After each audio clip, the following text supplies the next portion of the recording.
Xbox On. Welcome to Xbox On, a podcast with one host about one console, Xbox. I'm said host Jesse DeRosa, and on today's episode, we'll be talking about the latest Xbox news for the week of November 7, 2024, including Call of Duty's development structure is not changing with Microsoft in charge, a big PlayStation director joins Perfect Dark developer The Initiative, Dragon Age the Veilguard is doing great despite what your favorite basement-dwelling YouTuber might have told you, and more.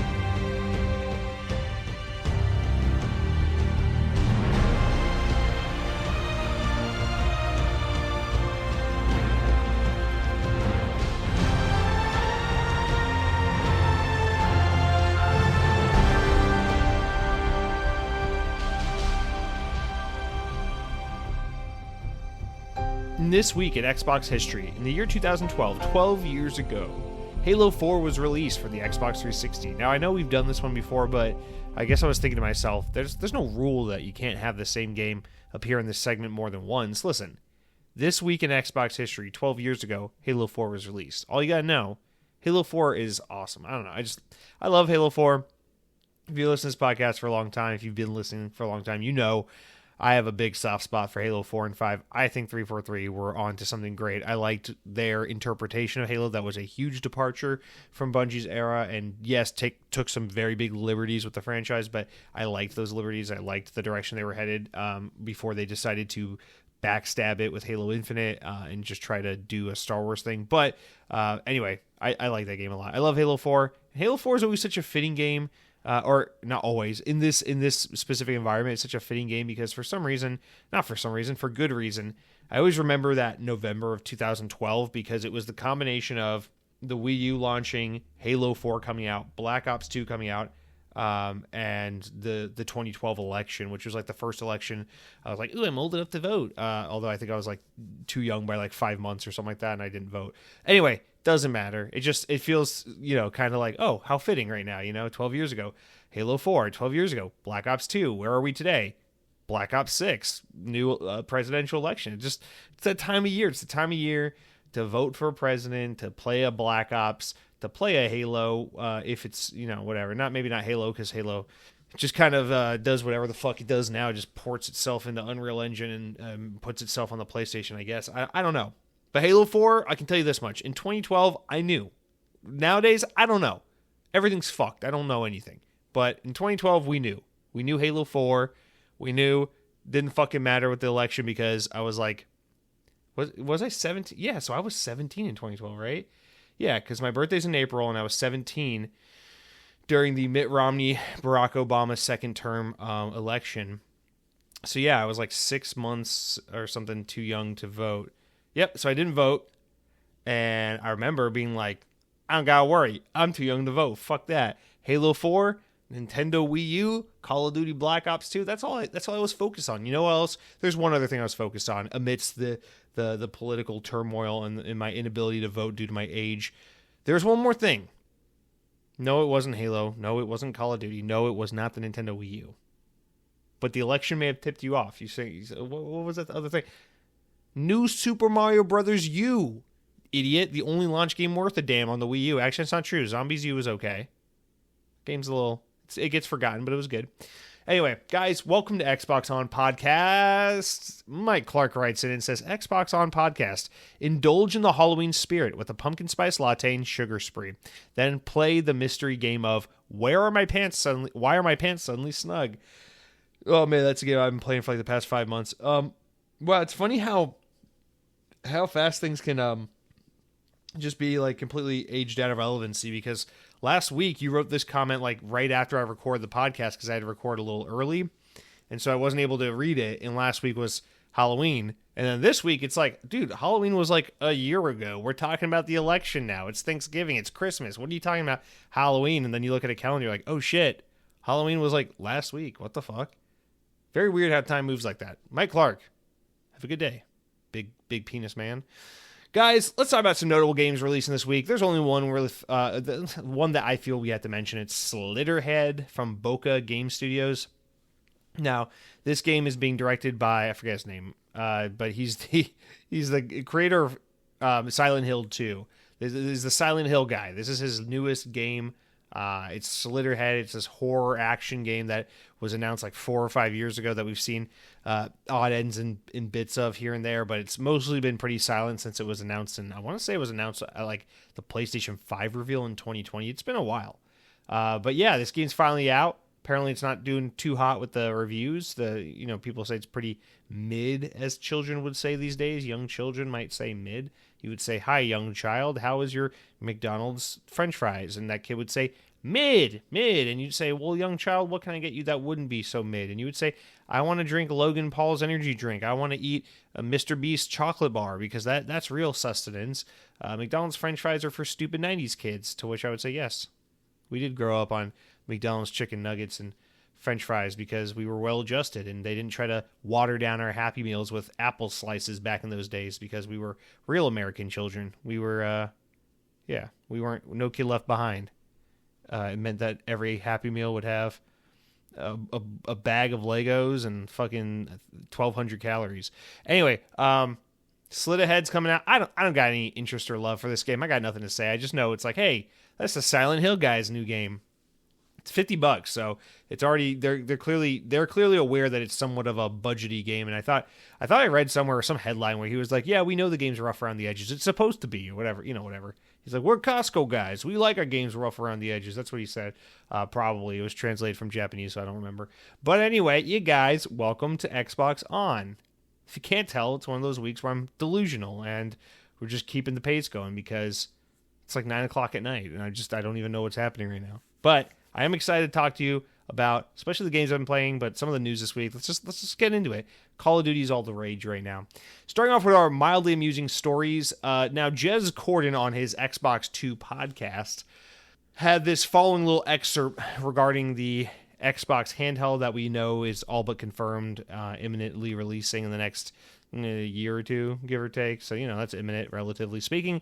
But Jez Corden said on his podcast, Xbox 2, he said, "A little birdie has told me that you might see genuinely new hardware next year, maybe in some form, for Xbox. I don't think you're going to see hardware at the Game Awards this year, but I do think next year is a good year for revealing new hardware, especially the kind of hardware that you can put in the palm of your hands." Ooh, Jez Corden is, of course, alluding to the Xbox handheld for next generation that we're all aware exists, but it has not been formally announced. This will be awesome. So this isn't much of a surprise. Nintendo Switch's successor is going to be announced before, what is it? Before the end of March, I think is what Nintendo said.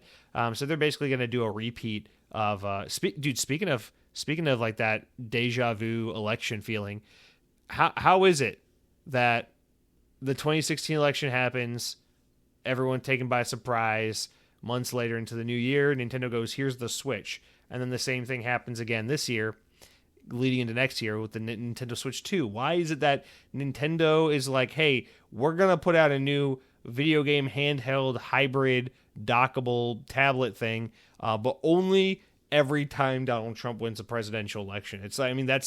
I'm not saying like Nintendo hasn't come out and officially said that, but judging by the history and the track record of it, it does seem like that is exclusively what Nintendo's doing, which makes you just kind of scratch your head and wonder a little bit about where their priorities are at and how I don't know. Hey, Nintendo Switch sold like crack, so it must be working for them. They know something I don't know, but just kind of think it's weird that Nintendo always just sits on new hardware until Donald Trump wins elections. Just saying. Yeah, so this Xbox handheld, I personally said that the Game Awards this year would be a great place to tease it, but Jez Corden's saying he doesn't think it would be at the Game Awards. Jez Corden's connected, so if he says it's probably not the Game Awards, it's probably not the Game Awards. However, if it's not the Game Awards, I don't think early 2025 is a good time to tease it because then they're just kind of muddying the conversation with Nintendo Switch 2 or whatever they call it. So I feel like they'll probably just sit on it until maybe May or June around their summer showcase event. So I'm wondering kind of where they are with that. But yeah, if not this year at the Game Awards, I would feel like late spring, early summer would be the time to do it because maybe want to distance themselves a little bit from the Nintendo Switch, even though I guess you could try to compete with the new Nintendo Switch by announcing around the same time to be like, hey, yeah, Nintendo's got a new handheld, but look how much more powerful and impressive the Xbox handheld is. But guess what? We've already learned the lesson, people. Xbox, that people don't care about powerful hardware. They care about fun games. Just look at Mario. Why does Mario's mustache not look 4K? Because people don't care about 4K mustaches. They care about jumping on mushroom people. That's why. So focus less on Master Chief's mustache and focus more on completing the story events between Halo 5 and Infinite. Thank you. That's my argument for that. I don't really have anything else to say about that. Cool. We all know it's happening. The Xbox handheld. It's a matter of when, and I'm just itching for it.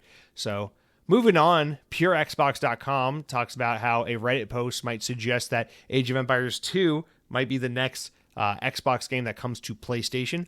Now, an Age of Empires 2 player profile appears to have PlayStation tags next to their name in this Reddit post that was uploaded by Dracoins90 on the Age of Empires subreddit, and it shows the PlayStation logo next to these players' names in like a matchmaking or a lobby kind of menu, indicating, hey, there's probably someone somewhere working on Age of Empires on PlayStation, and it started all this speculation that might be the next game. Now, earlier in the year, Microsoft said that they were considering this particular title for upcoming PlayStation release. It's not yet been confirmed, but development certainly adds credibility to those earlier reports from early in the year. So yeah, it could be the case that we're getting Age of Empires 2 on PlayStation next, although we also have had more recent reports that said Xbox is slowing down the roll of bringing their games over to PlayStation, so who knows? Maybe this one's far along. Maybe they don't view this as a big enough game. The thing about Age of Empires is it's like, it's an example of an Xbox game you could bring to PC that wouldn't rub people the wrong way as much, as like a Halo or an Indiana Jones, especially because it's such a PC-centric IP, and it's such a niche product that, the masses don't really care about. So it's not to say this game isn't cared about. It's a popular game. It's just to say that, people aren't going to get up in arms about Age of Empires on PlayStation the way they would about Gears of War. It's just that simple. For that reason, I think this is kind of a prime candidate to come to PlayStation, but also for that same reason, it's like, why even bother? Why not just focus on some bigger games? I can't wait for Microsoft Flight Simulator personally to come to PlayStation, because that one's just called Microsoft Flight Simulator. That's like if Xbox got PlayStation All-Star Battle Royale or whatever that game was called back on the PS3. It's like, what the fuck? This game's literally called PlayStation. But yeah. So there's that. Now let's talk about this. So talk about some Black Ops 6 player numbers based on hardware from Pure Xbox. And according to Circana, the research data company's Matt Piscatella, who works for them, more than half of all US-based Xbox Series consoles users loaded up the new Call of Duty game on the Monday after its release on October 28th. That's crazy. That's actually insane. More than 50% of people who own an Xbox Series X or S on Monday booted up Call of Duty Black Ops 6, that's fucking phenomenal. Piscatella took to social media to break down the staggering statistic earlier in the week, saying that 52% of Xbox Series owners loaded up the Call of Duty HQ app on Monday, which is, of course, the app that houses all the Call of Duty games released in the past few years. The previous record for the region was 34%, so this is a huge bump going up to 52% with the arrival of Black Ops 6 on console. Of course, also on Game Pass. So that's really, really amazing. So basically it means at the peak of player activity or throughout the day, 52% of people who own a modern Xbox console were either playing Warzone, Black Ops 6, Modern Warfare 2 or 3, or Modern Warfare, or I don't know, I think, can you launch Vanguard and Black Ops Cold War from that app? I don't know. But that's fucking crazy. Obviously, the majority of those people were playing Black Ops 6 or Warzone, so that's really impressive. Clearly this indicates that not only is the new Call of Duty huge like every Call of Duty, but having the game accessible through Game Pass disproportionately made Xbox's audience super invested and super, inclined to check it out just due to the low barrier entry. So really, really cool shit there. Yeah, needless to say, Game Pass Game Pass subscriptions, they're going to be up because of Call of Duty. Next up, let's talk about Dragon Age: The Veilguard a little bit. It's Steam charts. This might shock some people out there. From VGC, Dragon Age: The Veilguard has debuted at the top of Steam's top sellers chart. The latest game from EA and BioWare has entered Steam's top sellers list, knocking Call of Duty Black Ops 6 off the top. Chart data on Steam database show that the game, which released on Thursday last week, reached a peak of 70,414 concurrent players within the first day of sale. It's also one of the highest peaks for any single-player EA game, beating out Star Wars Jedi, as well as just falling short of games like Need for Speed Heat.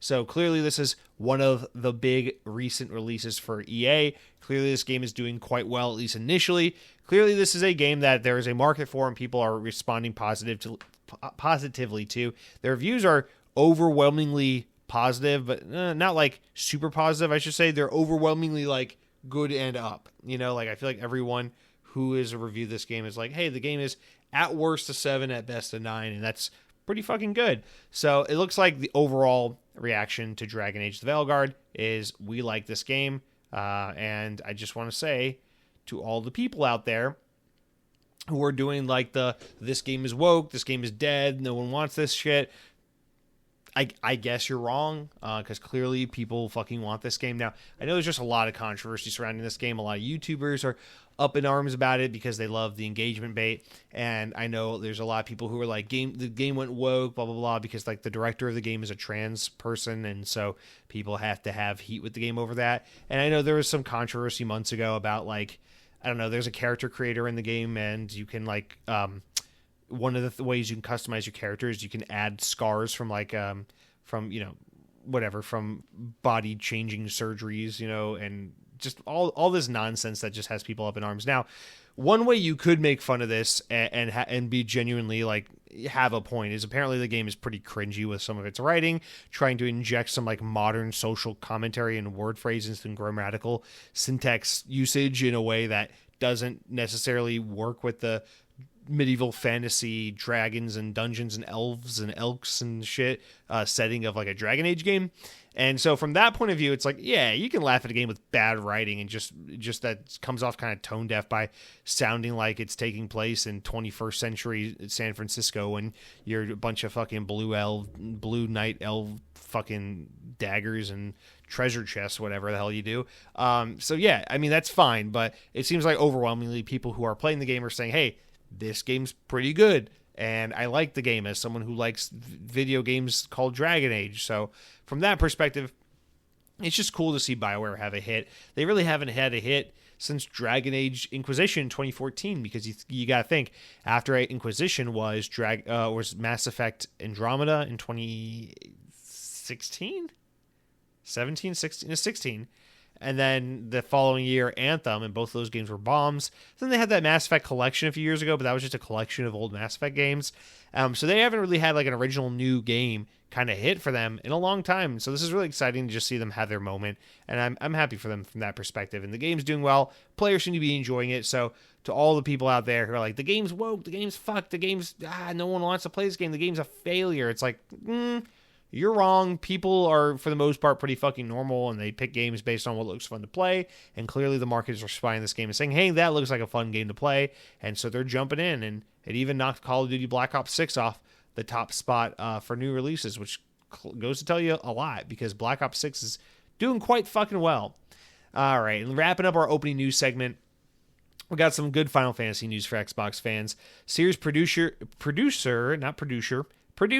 Naoki Yoshida has said that Square Enix plans to release games simultaneously on Xbox going forward. In an interview with 4Gamer for Fantasia Neo Dimension, Yoshida, known by his fans as Yoshi P, said that Square Enix plans to launch games on all platforms simultaneously more and more. He says, quote, "Of course we want you to play a lot on other platforms as well. That this time we will also be releasing on Xbox Series X and X versions of the game. In the future, Square Enix will be released simultaneously on each platform more and more, but since this is close to the first release, we would like Xbox users to play it as well." Earlier in the year, Yoshida said that he would like to release Final Fantasy 16 on Xbox platforms, the game which is one of several recent PlayStation 5 exclusive projects from Square Enix, which also reportedly failed to meet Square Enix's sales expectations, leading the publisher to announce plans to shift to a multi-platform strategy. Now, it has been said many times before, not on this podcast, but in other spaces where these games are covered more, that Square Enix has insanely unrealistic expectations for the sales of these games, and that's why they keep coming across new game releases that they're like, oh, our sales expectation was not met with this game.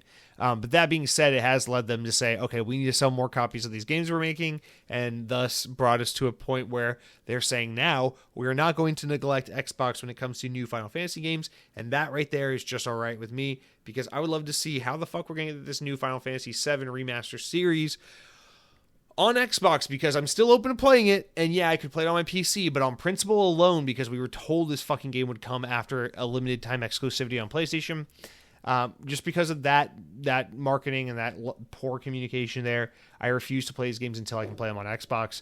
So I'm hoping that this means we'll get those games. In addition to, going forward, new games will come day and date on Xbox as they would with PlayStation.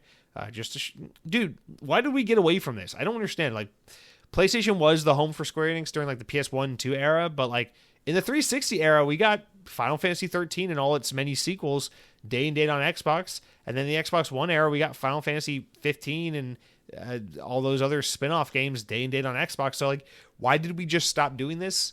Come on, let's stop being a bunch of fuckboys. Let's get back to being serious adults. So I love this. It makes me happy to see. And it makes me happy to just know that Xbox fans are going to have more access to some of the most premier Japanese role-playing games of all time. These are huge games to be left out of. It's like if you told the Japanese market, oh, sorry, we're not going to put Call of Duty out in Japan because not as many people like it. Well, it's like, well, hey, that's not really fucking fair. You can't grow a market if you're just denying one of the biggest gaming markets in the world access to a game. So listen, as an Xbox fanboy, please stop denying me access to these Japanese anime fantasies. Allow me to have my Final Fantasy with presumably some young boy in one of these games with swooshy blonde hair and a sword. His name will be what's the guy's name again? Swordman from Cloud. I wasn't being funny, I forgot. Anyway, so that's good news for Xbox fans. Look, lots of good news. Games doing well. Final Fantasy coming to Xbox. Everyone on Xbox is playing the new Call of Duty. Game Pass is doing well. PlayStation people might play Age of Empires for some reason.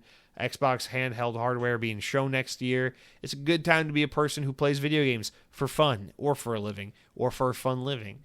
But that's it for our opening news segment. See, guys, let's talk about the games I've been playing this week, because that's what I've really been enjoying the most. But before I can tell you about what I've been playing, I got to tell you what it is that I've been eating. Let's talk about gyros for a second.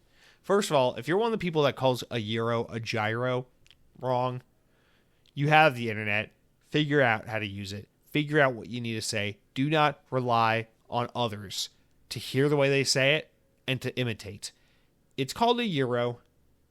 Not like the currency that they use across the pond where they freaking throw their pence and their pounds and their euros at the francs and their all the different little coins and garments they have. This is not what I'm talking about. I'm talking about the euro. We're talking about the fucking pita wrap with the meats and the tzatziki sauce and the onions and the tomatoes and the lettuce and it's so good. So I just want to tell you, because there's this place down the road from me that I've been meaning to try out for like 2 years, and it's a gyro shop. And the other day I was driving home and I said, I feel like gyros, because I was on the phone and I was on the phone call and I was like, oh, I'm on the phone. I feel like I can't get out of my car. So I drove to the Publix to go to do the grocery shopping. But I was like, I don't really want to get out of the car and hold my phone to my ear the whole time I'm in the grocery store. So let me just sit in the parking lot. I'm sitting there in the parking lot and I see gyros, the sign for gyros. It's kind of like when you're in a strip mall, and you see like a Chinese restaurant, it just says China, I love that shit. It's like, oh, that's so straight to the point. You know exactly what I want to eat. I want to eat the fucking landmass of the country of China. But yeah, in this case, the place is called Gyros, and I said, I like gyros, so I pulled it up on my phone on their Google listing, and it was like, oh, you can just order from right here. I'm like, great. How much for a euro? $10. And so I got it. And I walk in, and I pick it up, and I leave, and I sit in my car. I'm still on this phone call, and I go, I'm going to eat this gyro right fucking now. And I did. And what I learned was the gyro tasted delicious for both me and my heart. And so I ate it and it was awesome, but it got me thinking, what is the default gyro? Is it not lamb? It's lamb, right? Because when you order there, they're like, well, what kind of gyro do you want? Do you want lamb, beef, or chicken? But they ask you in this order. They ask you, do you want beef, chicken, or lamb? I always thought lamb was like the de facto way to eat a gyro. So why are they offering it as the third choice? So I picked lamb because that's what, I'm American. I was told to do it right or go home. But they're pushing beef on me. And so I'm a little confused by that. And it looks like most people on Google are talking about the beef gyro. So I still got lamb, and it was delicious, and I loved it. But I'm a little confused. Is beef the default way to eat a gyro, or am I wrong? Am I Greek? Am I freaking from Turkey? Gobble gobble. What the fuck is happening? I don't understand food. Not only that, but I did want to just say to you, what is it? Okay, with lamb as a protein. I don't like lamb. I've had lamb shank, I've had lamb kebabs, I've had lamb in many different ways.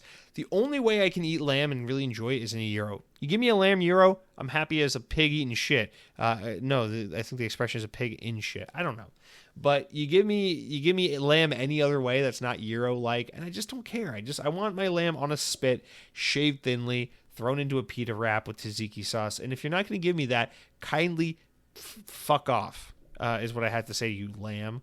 But beef, I don't know. I just feel like it's like, I don't know. It's like when you go to a ramen bar and like someone hasn't ever had ramen before and they're like, "Oh, I'll get the chicken ramen." It's like, "No, you don't get chicken ramen." Ah, God, you're being so fucking white right now. You don't get chicken ramen. That's not, if you never had ramen before, it's like, okay, you get tonkatsu. It's like you get the fucking pork broth and the pork belly and all that shit, because it's like that is the pepperoni pizza of ramen, So is the pepperoni pizza of gyros lamb? Am I right? Am I wrong? Please, someone write in. Someone with Greek in them. Tell me what I'm supposed to be doing with the lamb gyros versus the beef gyros. I know chicken's not the answer. I know that. I'm not that stupid. I love when you go to the gyro place and they give you like the double fried French fries and they're like checkers fries kind of. I love that shit. Shout out to gyros. They are so good. I enjoy eating them. Shout out to hummus. Shout out to pita. Shout out to Mediterranean food in general. Fuck yeah. But that's it for what I've been eating. You guys, it's time to go on to what I've been playing. And with this one, I'm just so excited to tell you. You probably weren't expecting this, but I've been playing a little game called Call of Duty Black Ops 6. We'll get to that in a second. Let me just quickly touch on this one. For Halloween, I played Bloodwash. This is the Halloween game I chose for this year. This game is like 2 hours long, and I fell asleep playing it. So I didn't finish it. I'm only like halfway. I'm probably in the last 30 minutes of the game, but I just want to say I really love this game. So Bloodwash is this like indie horror adventure game. It's this whole slew. I guess there's this publisher or series of games people refer to as like Puppet Combo. And there's all these lists. I think it's like these two guys or these two different companies. And they make all these like super lo-fi PlayStation 1 looking horror games. And they are so incredibly cozy. I don't know. Like, I don't even know how to put it. Are you familiar with like that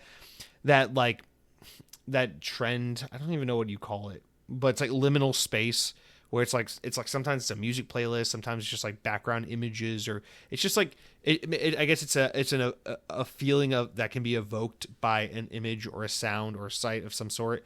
And I feel like this game captures that essence beautifully. It's like this cozy, kind of eerie, but very familiar and comfortable liminal space type game, where the whole game, like, its charm is that it looks like it was made on the PlayStation 1 but in HD. And you play as this girl who's like, it's a short little adventure game, and the girl's like, "Oh shit, I got a job interview tomorrow, but I gotta do laundry, but my fucking laundry machine's broken. God, I'm gonna have to go down to the coin laundry down the street, take the bus down the road and go to the coin laundry, and it's super late at night. Oh God, And as the events of the night unfold, you find out that there's a serial killer who's been like gutting women from the inside out around this small town. He's like all over the news, and people are afraid to go out at night. And you're like, "Oh my God, I'm a grown up. It's okay. I'm fine. I can look after myself." And then, long story short, the game devolves into like this whole like, you spend like probably half the game in this little shopping center, right? Where there's like a pizza shop, there's a video store, there's a coin laundry, and laundromat. I don't know. I've heard people say laundromat and people say coin laundry. I don't give a shit.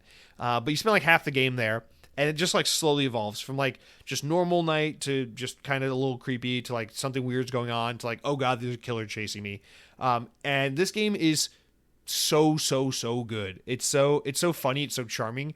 There's so many little gags and funny things if you take the time to walk around and explore. It's very much one of those like adventure games. There's no like mechanic. You don't hold a gun. You don't do anything. It's just a narrative kind of adventure game. You walk around, you explore. Like literally it'll be like, objective, go catch the bus. Objective, go collect coins so you can do your laundry. You know, it's like your laundry is going for the next 12 minutes. Go find things to keep you busy. And then you run around the shopping center and you'll go like the pizza shop or the video store and explore and look at box cases for VHSs and things like that. And like kind of kill time and explore while you wait for your laundry to be done. And all the while you're getting more exposition from exploring and you're getting more exposition from interactions with odd people who are out at late hours of the night. And it just gets creepier and creepier and unfolds into like a really fun little thrilling horror adventure. This game to me is like the perfect example of just why I fucking love horror in video games. I don't know what it is. I always say this every Halloween. I love haunted houses so much. I love the Halloween spirit. I love horror in video games. I fucking hate horror movies. I don't know what it is. I just can't stand horror as a genre in literature or in movies. It doesn't do it for me. It makes me fucking I guess it's something where it's like I need the active participation element of it. I love a haunted house going through it all. I love a video game getting to play through the experience. I hate the passive nature of like watching some stupid I know what you did last summer. I do hide in the car, kind of serial killers in the carburetor. He's gonna eat your face off. I hate that shit. But for this game, it reminds me of like what I love about horror. And it's just so fucking good. It's so fun to play and to have like those jump scare moments when you're in control of it. And to just, I don't know, I just love it. It's cozy and it's comforting and it feels like Halloween, but it feels kind of nostalgic in a way. But it also just feels like a good spooky game that's ideal for the season. And so I do want to get back and finish that. I need like less than an hour and I'll be done with it. But I've really been enjoying that game. So I just want to give a little shout out to Bloodwash. Now there's a bunch of other games under that list of puppet combo type games where they all look kind of more or less the same. There's one that's in a video game, not a video game, but like takes place in like a Blockbuster type video store. But then you end up like in the sewers escaping some murderous pig creature thing. I want to play that one for sure, but there's tons of these and they're all on Xbox and on Steam. So highly recommend if you like spooky horror games, if you like those like 2-hour kind of adventure walking sim games. I feel like this is a great combination of those two things with this liminal nostalgic retro PS1 vibe thing that just really works for me, and I really like that game. But the main game I've been playing this past week is Black Ops 6, Call of Duty Black Ops 6. So I finally rolled credits. I beat the campaign, put a little bit more time into multiplayer. Really haven't put that much time into zombies, which is the surprising part because zombies is my favorite aspect of Call of Duty. But that is what I plan on doing with my free time in the upcoming week, is getting into more and more Black Ops 6. I want to preface with this. I'm having a really good time. I like this game. It's a good game. Is it better than last year's Modern Warfare 3, which was a piece of ass game, like not like a hot piece of ass, but like a piece of trash ass kind of game? Yeah, oh yeah, it's way better than Modern Warfare 3. So we're not talking about like a low rung Call of Duty by any stretch of the imagination. This isn't like your typical sledgehammer games Call of Duty. We're not talking about Vanguard or any of that garbage. We're not talking about like some of the lower quality main games, you know, like Black Ops 3 or Call of Duty Ghosts. Like this isn't one of those like shitty Call of Duties. This is a good one. My issue with Black Ops 6 is I just kind of assumed it was going to be like a god tier, like top 5 Call of Duties of all time kind of game. And I don't think it is that for me. I think this is more like kind of a middle of the road Call of Duty for me, which I'm very shocked about. I love World at War, Black Ops 1 and 2. I loved Black Ops Cold War. I thought that game was really great despite its obvious setbacks and limitations and shortcomings. And I really liked that Modern Warfare 2022 game from a few years ago. That sequel to the new Modern Warfare trilogy, I thought was superb. I always liken the new Modern Warfare games to the new Star Wars trilogy, where it's like Modern Warfare 2019. It's kind of like The Force Awakens. Everyone was like, all right, we're kind of redoing it, but it's a sequel, but it's new. But I like this. This is good. I think it's a good foundation. Let's see where they go. And then Modern Warfare 2022 came out, the sequel, and it was just like The Last Jedi, where it was like 50% of people think that this is the best Call of Duty ever, and 50% of people think that they fucking ruined the franchise. And then they followed it up with Modern Warfare 3 or the Rise of Skywalker, where it was like, okay, well, now we all have one thing in common, regardless of how you felt about the last one, which is that this one sucks ass, no matter who you are. We all agree this one sucks ass. And that's how Modern Warfare 3 was. So I don't know why I brought that up, other than I just kind of wanted to say it. But I don't know. I've been very much back into Call of Duty after a long hiatus during the Xbox One years.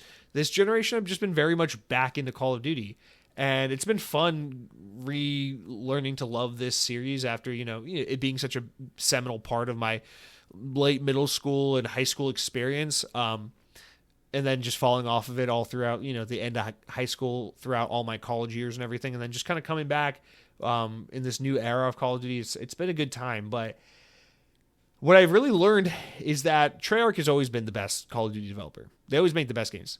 Black Ops 1 and 2, World at War. These are the best Call of Duty games. I don't give a shit about your nostalgia for Modern Warfare 2, 2009.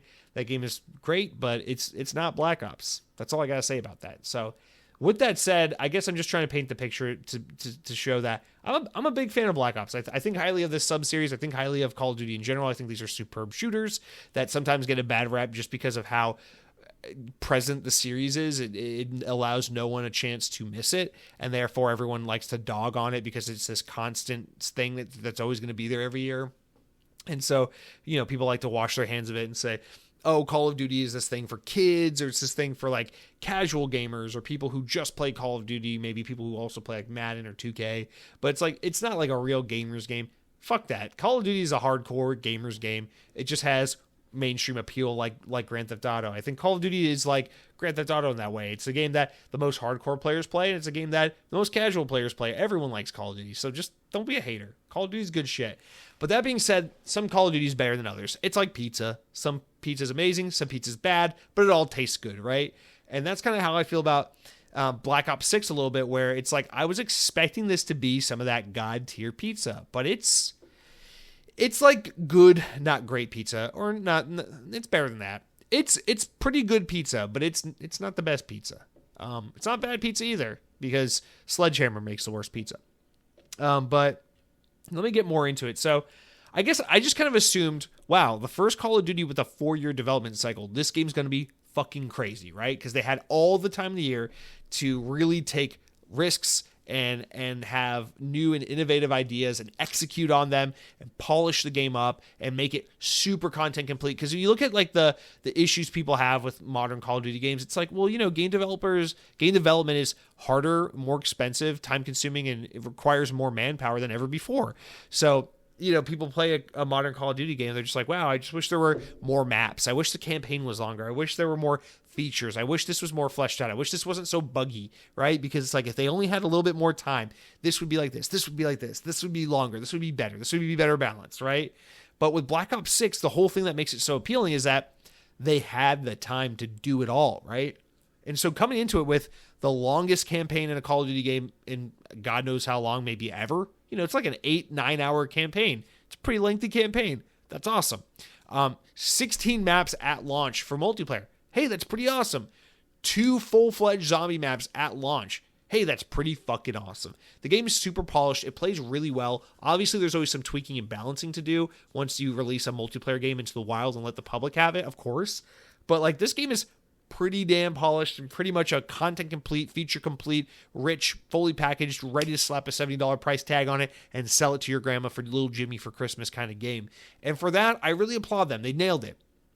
But I was expecting more as someone who really, really, really loved Black Ops Cold War, despite the knowledge that that game was kind of pigeonholed by some sort of development hell / COVID work from home, like kind of I don't know, just setback that made that game kind of hard to get where they wanted it. And that's why when Black Ops Cold War came out, it was a little buggy and it had some crashes and issues, and it had fewer maps and multiplayer, and it only had one zombies map, and it just was a little less content complete than a lot of people would have wanted. And then despite all that, the game was pretty good. The campaign's great, but it has an abrupt ending, right? So for Black Ops Cold War or Black Ops 6, I wanted basically a direct sequel to Cold War that was more content complete, but just showed like what you can get done with 4 years of development. And the thing is, I just don't think this game really is that, because the campaign is good, but it's possibly the weakest Black Ops campaign I can think of. And now, back up for a second. Black Ops 4 doesn't have a campaign, so that one doesn't count. Although that game has really good multiplayer zombies and Blackout was awesome. And Call of Duty Black Ops 3 does not count as a Black Ops game because that campaign has nothing to do with the Black Ops universe, and the campaign is absolute doggy doo-doo poo-poo trash. And even though the Black Ops 2 people worked on that game, I gotta be honest, Black Ops 3 sucks ass. game has nothing to do with Black Ops. We don't consider that a Black Ops game. It just has the wrong name on the box art. But other than that, you look at World at War, Black Ops 1 and 2, Cold War. These games all have really, really strong campaigns. And so I was just going to assume Black Ops 6 would be the same. But Black Ops 6's campaign, it's not bad. But I don't know how to put this. So it's long. The level design is interesting. And the level of variety is really varied. And from that point of view, that Raven, who does the campaign, really knocked it out of the park. My problem with it is you can tell they were like, okay, people loved Russell Adler from Black Ops Cold War. And people always love Frank Woods and Alex Mason from the OG Black Ops games. Like, okay, so these guys got to be in the game. Like, they're central to it all, right? But then there's this new cast of characters because, spoiler alert, the person you play as in Black Ops Cold War dies at the end of the game, gets killed because it's a blanket, create your own character, whatever character. So in this game, you play as another kind of like blank sheet character. You never see them. It's just a random person. They call you Case, right? And that's who you play as in this game. And so it's another like just kind of blank canvas character, which I'm okay with that being the idea for the Black Ops games. You just play as like this blank canvas of a player that you can just project onto if you want. And then all the characters you love from the Black Ops universe, you interact with them and they're there. So that's fine. But then the game has to introduce new additional support characters. And the problem with these characters, there's Marshall, there's Felix, there's Sav is her name. And then there's like one other, and then there's the villain girl and all that. The problem is none of these characters are particularly good. Felix is okay. Sav is like, it just feels like a knockoff of Farah from the Modern Warfare games. And then Marshall is clearly like the new character that they want to push the most. He's kind of like the leader of this squad you're in. This Black Ops squad thing that you're in. And he's like totally okay. He's not bad by any means, but he's not memorable. He's not a Frank Woods or a Russell Adler type character where you're gonna be like, fuck yeah, this guy's badass. Like he doesn't leave an impression on you. He's very milquetoast. And so that's the problem with this game. It's like Frank Woods is there, right? Russell Adler is there. They're in the game. Alex Mason's not in the game because this takes place during the part of the Black Ops 2 timeline where Alex Mason is dead, or at least presumed dead, so he's not in the game, which is fine. But I wanted them to like go into that more. I wanted them to have this game story because for those who don't remember, Black Ops 2 takes place in the 80s, or it takes place in like the 90s, 2000s, 2025. It takes place throughout history, like multiple decades. And so I wanted this game being set in the early 90s to touch a lot. I wanted it to be a direct sequel to Black Ops Cold War while also intersecting with a lot of story beats from Black Ops 2, while also giving us a lot of Frank Woods and a lot of Russell Adler, these two characters that are in the game that everyone loves. But they feel so underutilized. They feel like such background characters. And then Alex Mason is only mentioned like one time in passing in like a hub world, like optional dialogue tree. And then most of the characters you're interacting with are these new characters, as Marshall and Sav and Felix and all these guys. And they're just okay. And I realized I made it halfway through the campaign before I was like, when does the story take off into a place where I go, oh, that's so cool because that ties back to this game, or oh man, I see where we're going based on what happened in the last game. It never does. It's like its own adventure, It's like, oh, that's kind of shit. And then by the end of the game, I realized like, wow, they totally just burned all the benefit of having Russell Adler in this game. He's just not even utilized at all. And Frank Woods is like always there, but like he never matters, but he's just always there. And I'm like, oh, that sucks. So the good characters they had, they don't really use to any good effect. And then all the characters that are prevalent in the game are just kind of new throwaway, I don't really care characters. So I was very disappointed by it from a narrative perspective. Now also, the story is just kind of paint by numbers. It's very Call of Duty. Like I've played this game before. It's very much like someone you trust is betraying you. There's a bio weapon that this enemy group wants to unleash on humanity, and you got to stop the bio weapon from being unleashed. And it's like, okay, that's the objective, right? The story is very, very disappointing, very paint by numbers, very been there, done that. And then on top of that, it's like the mission variety is really good, but it feels like it's just kind of echoing Cold War in a way. Like Cold War had this really awesome snowy mission, and this game has one of those. And Cold War had this really awesome like infiltration, like James Bond mission, and this game has one of those with the casino. And then it's like Cold War had this really awesome towards the latter half of the game, towards this, like the second to last mission, this amazing like homage to Black Ops 1, where it was this like mindfuck, like stay with me, the numbers Mason kind of level. And this game has one as well, but it's a lot less effective, and it's about a character you don't care about, and it all kind of takes place in a rushed ending third arc that comes out of nowhere. And it's like, okay. And so like I feel like even though the levels are very fun and very well crafted, and it's like when you tie it in with the narrative, it just feels like it's just echoing lesser versions of missions from previous Call of Duty games, especially Cold War, and with the story and cast of characters that I was a lot less invested in. So I'm actually going to say I think Cold War had a much better campaign, although I see a lot of people raving about how good this campaign is. It just didn't do it for me.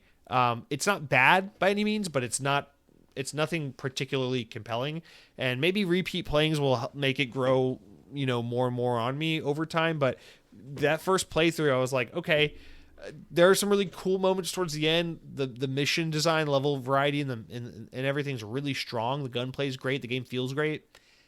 But I just walked away feeling like, okay, Black Ops 1's a better campaign. Black Ops 2's a better campaign. World at War's a better campaign. Black Ops Cold War's a better campaign. And then this is, after those games, but certainly above Black Ops 3. So I was a little disappointed. Very fun campaign, but if you're invested in the story and the world and the characters of Black Ops, I think it's a little disappointing.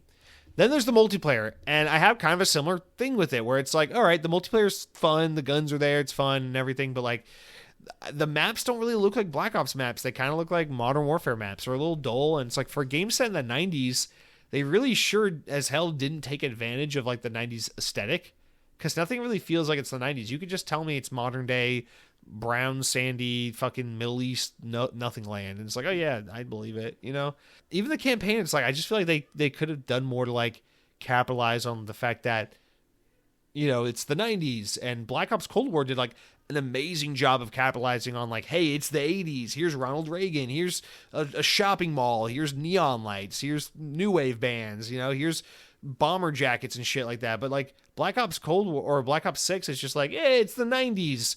No one's got an iPhone, so you don't fucking know the difference. It's like, oh, okay, whatever. The most 90s the game ever feels is that Bill Clinton mission when you're at that political event, whatever, doing like the James Bond style mission, and you go into the parking lot to break in this guy's car, and you're like, oh my God, all these cars look like they're from the 90s. Like that was like the only time the whole game where I was like, wow, this game is so set in the past. It's so nostalgic. I love the 90s. Make me feel like I'm in the 90s. This game didn't really make me feel like I'm in the 90s. And then that multiplayer map where it's like a video store, it's like, that's an amazing idea. A Black Ops multiplayer map that's set in like a blockbuster, that's a great way to do the 90s. Nope, not at all, because that multiplayer map is like just 99% you fighting in a fucking parking lot. It sucks. So I don't know. The map variety is not doing it for me. I haven't gotten enough time to really play the multiplayer to really like speak to it beyond that, but otherwise I like it. I like the progression system a lot. I like that it has classic prestige. I like the weapons a lot in this game. I feel like it feels fun to play, but I'm just not feeling even the zombies maps. Like the zombies maps are really good and functionally fine, and I love that there's two of them, but I just feel like it's like, when's it going to feel like this Black Ops game that's set in the 90s instead of just another Black Ops game? And when is it, when are these maps going to have a lot of ooze a lot of charm and fun? And they just don't. So I don't know. My whole thing with Black Ops 6, it's well polished. It's very fun. I see a lot of people are enjoying it, which makes me happy. But as a big fan of this series, I just feel like it's good. It's pretty good. It's definitely a big thumbs up, especially if you're on Game Pass. There's no reason you shouldn't play this, really. But it's I'm not connecting with it the same way I did Cold War. And I don't think it's as much of an instant classic as like Black Ops 1 and 2 were. But hey, in all fairness, I was not a Black Ops 2 fan when that game came out. I had to come around to that game over time. And so maybe that will happen with this one. I don't know. But that's really it for what I've been playing. I'll kind of leave it at that. I know we've been going on for a while. But Black Ops 6, it's a great game, but I just got a lot of problems with it. That's all. Let's take a quick break and get into the news now. All right, let's jump into the news. We only got, 3 this week? 3 news? 4 news total. All right. Speaking of Call of Duty, from VGC, Activision has claimed that Call of Duty's development structure has changed under new ownership of Microsoft, with up to 15 different studios working on the franchise. Sorry, has not changed, I should say. In recent years, in order to keep up with the yearly release cycle of the franchise, Activision Studios would trade off each yearly entry, meaning a studio could take up to 3 years to produce a game rather than expected to produce one each November. Activision confirmed in 2021 that at its core, all of its core studios were working on the franchise. Now, speaking to Washington Post, Matt Cox, Senior Vice President of General Manager of Call of Duty and Activision, claimed that this has not changed. Quote, when you look at Treyarch and Raven, they have a history of working together on Black Ops franchise all the way back to 2010. We have a history with the people that you work with, and that ultimately shows when it comes to the finished product of publishing and go-to-market standpoint. Now, basically what they're saying is, hey, Call of Duty, the way we make it, the way we've always made it, it's not going to change. And a lot of people were thinking for the longest time, oh, well, Activision's going to get bought out by Microsoft. Microsoft's going to allow them to do whatever. You know, if Sledgehammer says, we're tired of making bad Call of Duty games, we would like to make a sequel to Banjo-Kazooie, Microsoft's going to go, okay, do what you want. And Phil Spencer kind of allowed this fantasy to go on by being like, we don't want to tell developers what to do. We want to encourage them to do the things they want to do to make the games they want to make and blah, blah, blah, blah, blah. But lo and behold, the Call of Duty machine is incredibly expensive, and it is your most important thing you own. So you are going to keep that machine going no matter what it takes. So these teams are going to be on Call of Duty bitch work, job, duty, whatever, forever. It's not going to end. It's never going to go away. And it's an unfortunate reality, I guess, if you want to look at it that way. The thing is, Call of Duty is a great product, and the teams that work on it do good work generally. And that's all well and good. Hopefully what Phil Spencer is alluding to, and something that maybe could happen, is that they're very open to people who work on certain Activision teams leaving and going to certain Xbox teams and vice versa, and sharing the love that way. Like, hey, if your heart's not in it anymore and you're at Raven Software and you want to go do something else, maybe you go and work with the Initiative for a while or something like that, and vice versa. So from that perspective, it's pretty cool, but Microsoft has an obligation to keep the Call of Duty gravy train going and going and going, because as you'll see in this next story here, that's the thing that's keeping, you know, Xbox afloat right now. That's the thing that's keeping them growing and profitable and healthy and sexy, because otherwise it's just putting all their games on PlayStation that's doing good for them. And let's just get into that. Microsoft has reported a major jump in revenue for Xbox as a division during the first fiscal quarter. For the 3 months ending in September 30th, gaming revenue was up 43% year over year, with the growth attributed to the company's acquisition of Activision Blizzard. Now, keep in mind, this data has nothing to do with Black Ops 6. So that's a 43% jump in year over year growth in a quarter where, yeah, Modern Warfare 3 was put on Game Pass, but that was already, 10 months old at that point. We're talking about the latest and greatest Call of Duty game, and seeing what that does for this number, oh my God, it's going to jump up like crazy. While Xbox hardware revenue did decline 29% year over year, and yeah, it was ass last year too, so that's terrible. This was more than offset by the 61% increase in content and services revenue, which includes a 53-point of net impact from Activision Blizzard acquisition. Again, services and games up and up and up and up. Hardware down and down and down. Eventually, you gotta let something go. The company completed its acquisition of Activision Blizzard in October of last year. The process is taking ownership of the franchise, including Call of Duty, World of Warcraft, Diablo, and Overwatch. While the acquisition has significantly boosted Xbox's earnings over the past year, it is true that it will become even clearer when Microsoft reports its second quarter earnings in 3 months' time. Last Friday, Activision's Black Ops 6 became the first Call of Duty title to release on Game Pass at launch, and Microsoft will be hoping that game drives a significant increase in subscribers, and I think we'll find out that it will.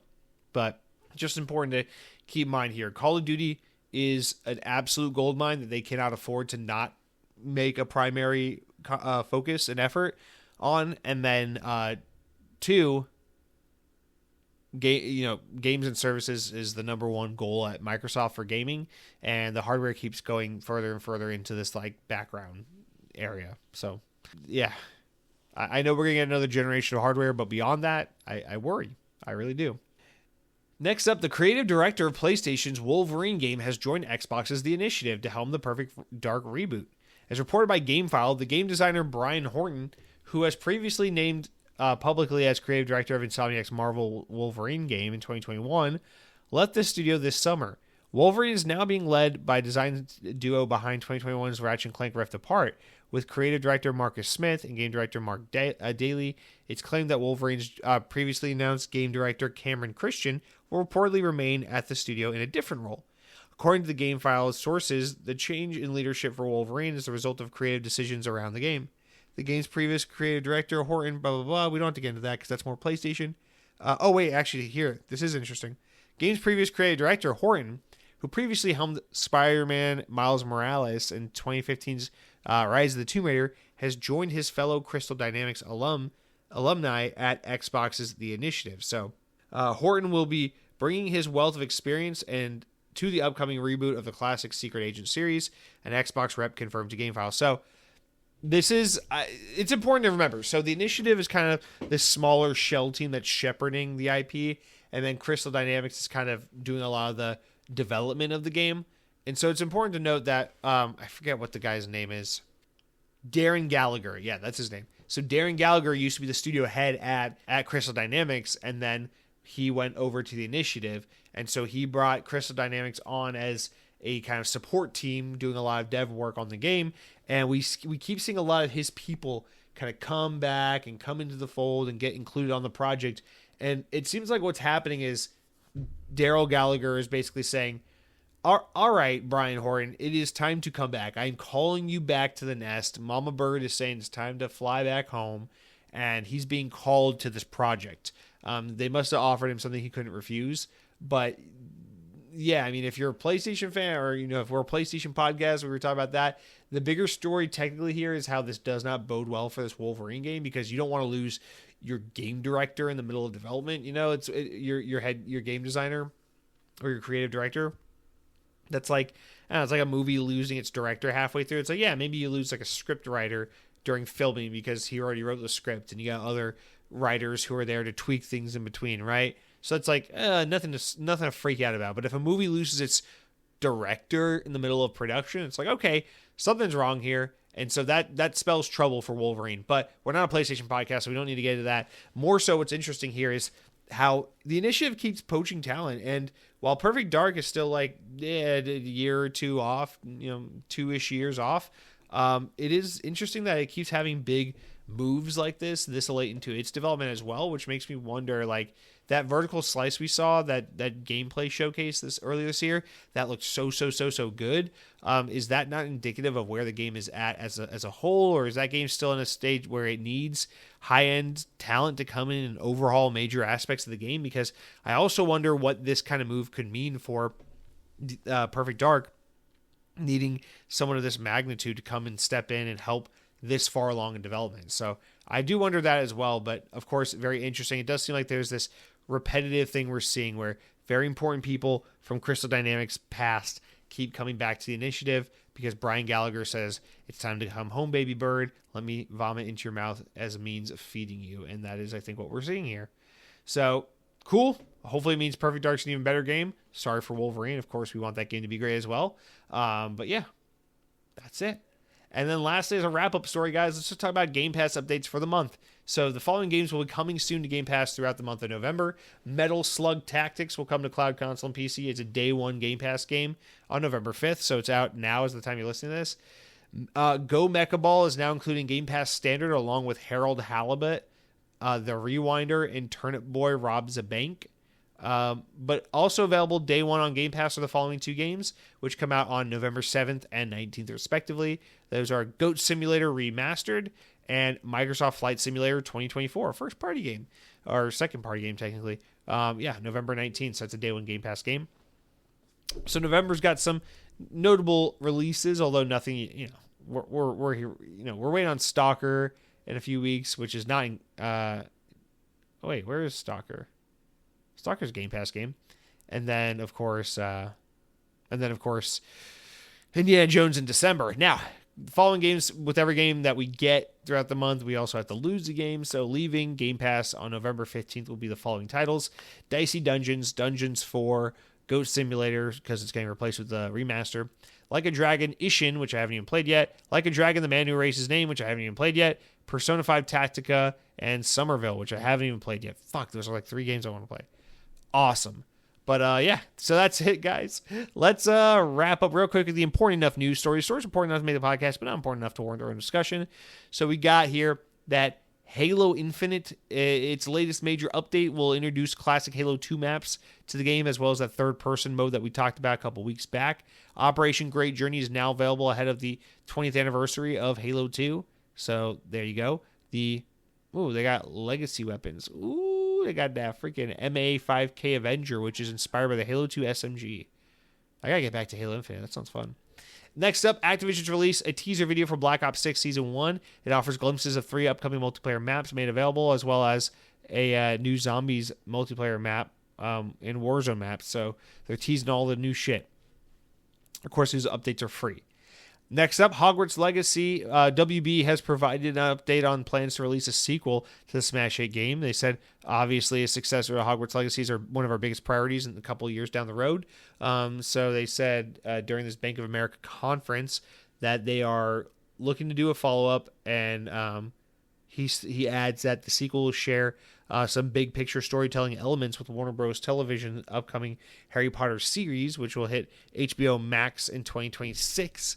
So they're going to try tied into that series, which is weird because it already feels tied into the movie series, but whatever, who cares? And then, lastly, Xbox has started rolling out a new AI-powered chat bot called Support Virtual Agent. It's available now for US-based Xbox insiders ahead of a wider release planned later in the year, or at a later date, rather. Yep, so this is designed to help Xbox players more efficiently solve support-related issues. This chatbot can quickly access information from Xbox.com or support.xbox.com, answer questions relevant to Xbox consoles and game support issues, said Xbox on their Xbox Wire. And as previously reported, players can take the chatbot's questions via text or voice. If it's unable to solve a question, players can request that chatbot support agent get a live agent if it's within Xbox's normal support working hours. So that's cool as well. Players interested in signing up for the program can download the Xbox Insider Hub for PC or consoles. Yay, people's jobs are getting replaced with robots. All right, that's it for all of our news, you guys. Time for the best and only part of the podcast that I live for, which is the comments, the shoutouts, youtube.com. Got a handful of them this week. You go to youtube.com, click on the latest episode of the podcast, and drop a comment. Say something nice, say something mean, say something in between. Just don't call me Shirley, honey. But yeah, bunch you wrote in this week. I put them in no particular order, so let's just read them like a bunch of freaking idiots here. Let's start going with Sam Frito writes in. Let's do it, baby. Sam Frito says, Typhoon Lagoon is the best water park. They themed it properly. I can only imagine what a $17 drink tastes like at a theme park. They need to stop offering overpriced beverages and reset back to an affordable $10 for 2 smacks of alcohol and some fruit juice. If I'm in the mood to drink a cocktail at dinner, I go so fucking cheap. $8 painkillers from Cheddar's, which could take rust off a nail, kill gingivitis, and tarnish your reputation. Thanks for bending the rules and voting Phil Spencer in the election. Your magnificent volcanic god-spewing wisdom. Ow, it burns, but I like it. Thank you, Sam, for writing in. That's true. I did pencil in Phil Spencer for everything. Here in the state of Florida, we had 6 different amendments that we could vote on, and it was either yes, I support the amendment, or no, I don't support the amendment. And what I did was I crossed them out and I wrote Phil Spencer, please, and thank you, CEO of gaming. And yes, I did that. I did that on the ballot because I value Phil Spencer over democracy, quite frankly. Mike Clark writes back in and says, Xbox on podcast, the cane sauce of Xbox podcasts. Black Ops 6 stands out for its development, as every Activision studio contributed to the game.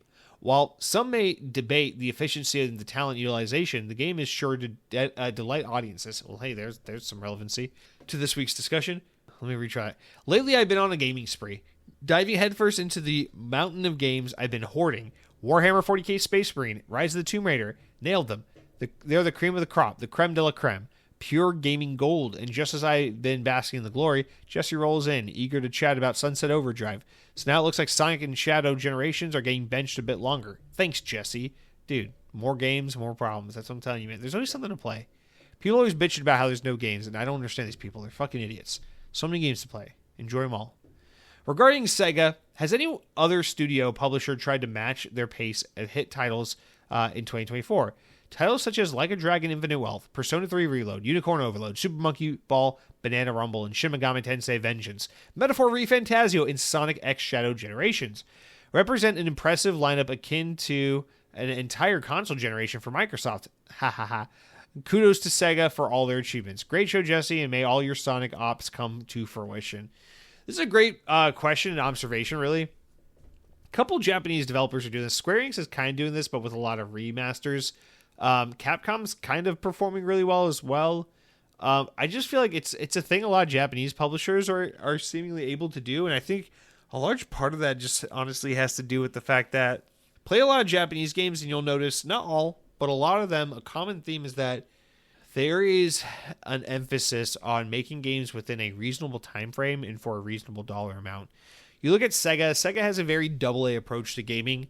Any Persona game, any Sonic game, any Yakuza game, they don't look like Grand Theft Auto, Call of Duty level of polish and quality and graphical fidelity. They look like AA, or like they look like smaller games in terms of graphical fidelity. They're not anything to write home about. And you think about like how big and dense these games are. They're Yakuza reuses map assets so they can keep making new games within the same universe. Sonic is a level-based 3D platformer, and Persona has the graphical fidelity of an early PlayStation 3 game. And I mean all those things as compliments. One of the things I love about Sega and about a lot of these Japanese developers is they have their priorities straight. It's not about hiring an extra 2 billion people and getting graphical fidelity to a point where the game could never possibly be profitable like Sony and Microsoft like to do. It's about making really good games that are fun to play. And they put those priorities first. And I think a lot of publishers and developers could learn from this. And I think the audience needs to get trained over time that graphical fidelity is not the end-all be-all.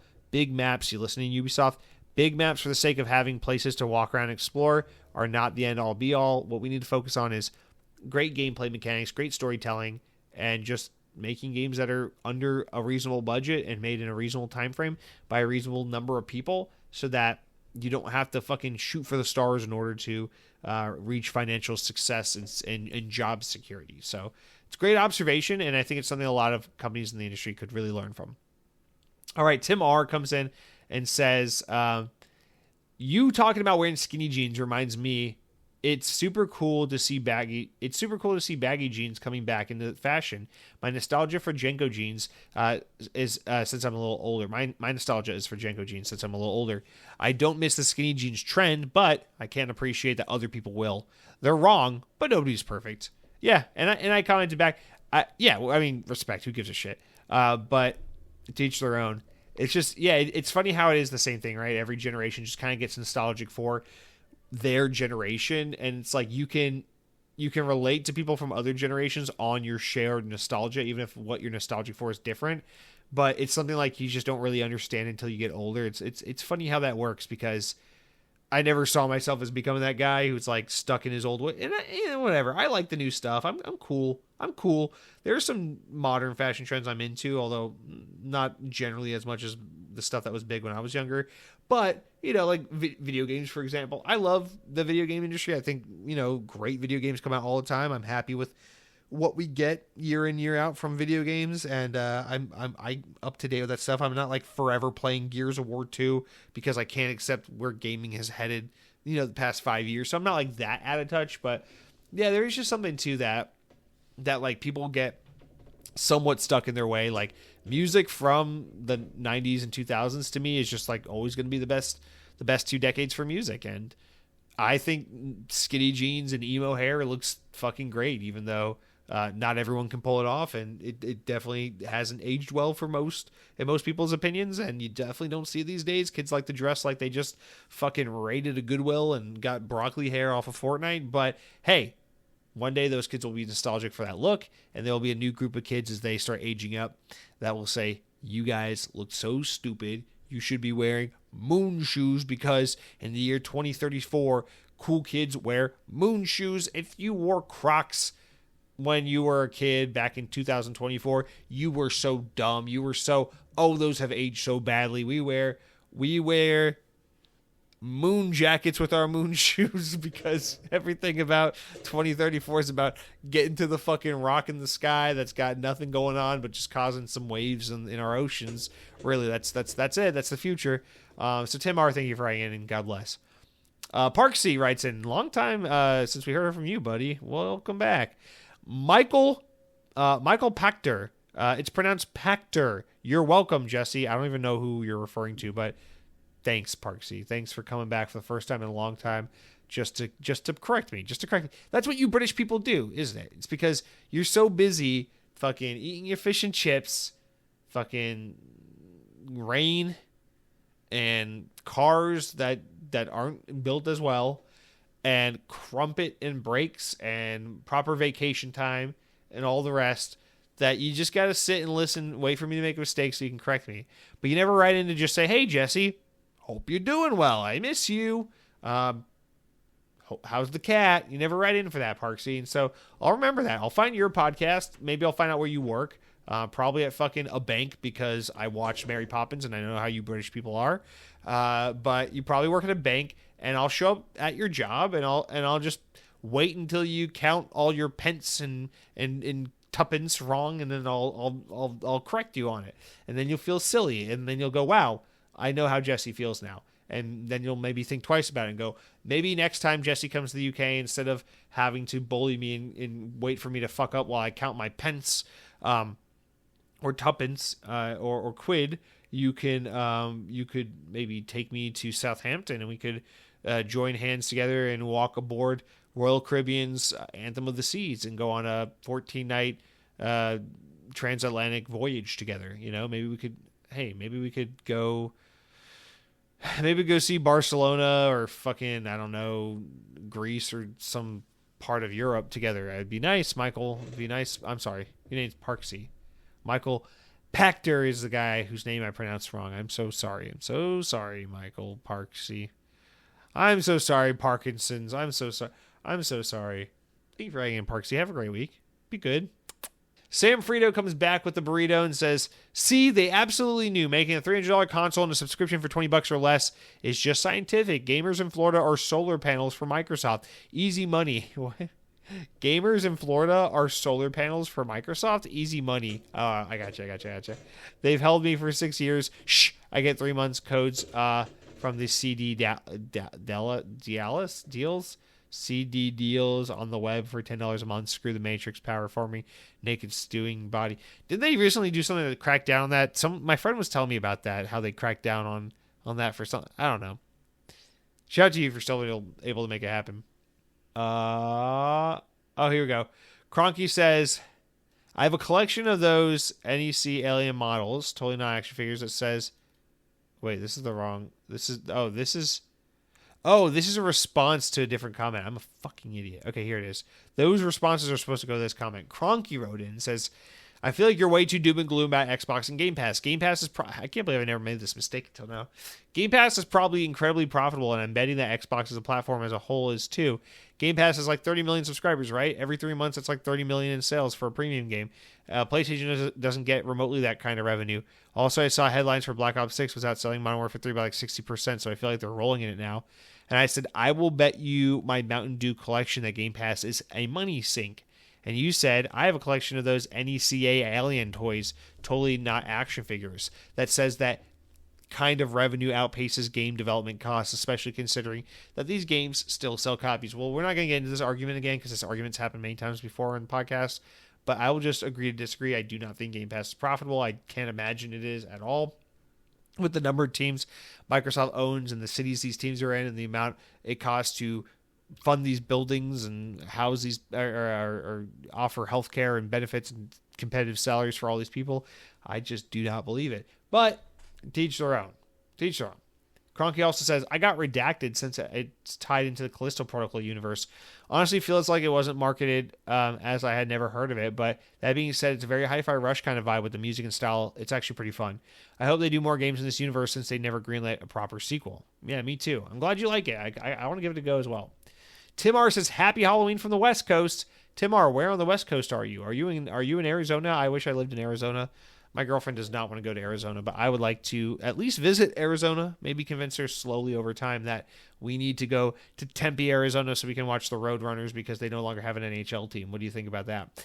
Cargo Runner UK writes in and says, great show. There's always just too many games to play. Amen. I bought Sunset Overdrive and Yooka-Laylee 3 years ago, and they're still my pile of shame waiting to be played. One of the problems with the Game Pass being so good is that there are always games that are leaving or might be leaving, so I end up just playing those as a priority. It's hard to find time to play games that you own when you're on Game Pass. That is so true.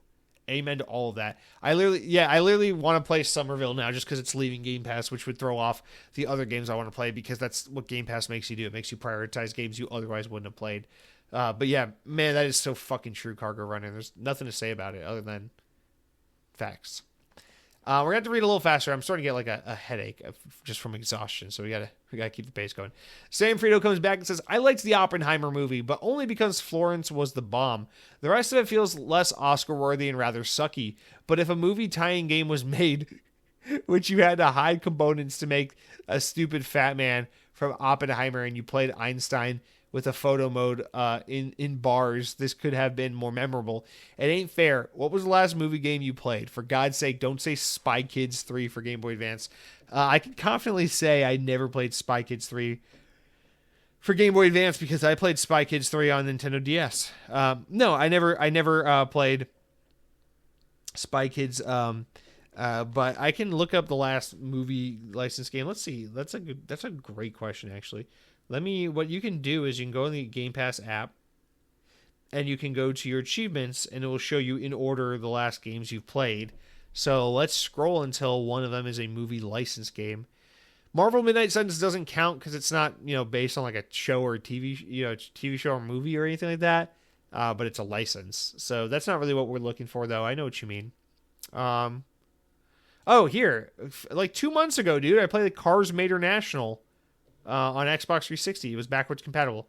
And that game fucking rocked. So that was the answer, dude. I still love licensed movie games. I still play them where I can. So, yeah. Cars Mater National for Xbox 360. Fuck yeah. Cooler Pure writes in and says, I totally agree that Call of Duty Black Ops 6 is missing something. Over the years, I can't help but feel like they add the coolest thing ever to the game only for it to not exist in the next entry. Remember in 2017 World War II COD? Ground War from that game was incredible. Just limited by the World War II setting, and they had I want that mode again, but also with zombies. I can't be the only one that thinks the way that the only one bored with the way that they do it. If we had something on the scale of GTFO, what is that? Ground War team frontline offensive. I would personally have more fun, maybe even on a base building mode, to see how long it takes to survive until the creations we make. I wouldn't say no to the community-made multiplayer maps either. I also miss the custom weapon skins from the World War II game because even though people made wild stuff, that was the coolest thing COD ever did. Custom-made weapon skins and banner names. Yeah, I mean, they don't let you do that anymore because of penises. That's why. We all wish that stuff was still there. As far as like more, I don't know, man. The way Treyarch did it, at least with Cold War, was the more experimental and ridiculous modes kind of came over the course of like season 2, 3, 4. So I'm expecting something like that will probably happen. But for now, yeah, the game definitely has some pretty basic modes. I'm not going to lie with you. I think they had that Dirty Rush bomb mode or whatever in Black Ops Cold War at launch that they don't have. The game definitely needs some big team battle kind of mode. I agree. Because those modes have been fun in recent years. And, even Ground War in Modern Warfare 2019 and Cold War was pretty good. But yeah, I know people really like that one from World War II. I fucking hate that World War II game. I think that game is so boring. So I can't speak to it, but I know people really liked the Ground War mode in that game. I agree. That game had a lot of unique liberties and new ideas and stuff. And then you totally see that. What was the one they had in that? What was that fucking World War II one? Vanguard. They had that Capitol Hill or whatever it was called, something Champions Hill, as that multiplayer mode. And I remember my brother and I played that a bunch, and it was pretty good. And then they never saw it the next game. You're right. That is so fucking Call of Duty. Here's a new mode, and it's gone. I think the only modes that have stuck around, stood the test of time from Call of Duty are Search and Destroy, Gun Game, Control, That's it, right? I think that's pretty much it. Anyway, everything else is like just generic multiplayer modes like domination and team deathmatch.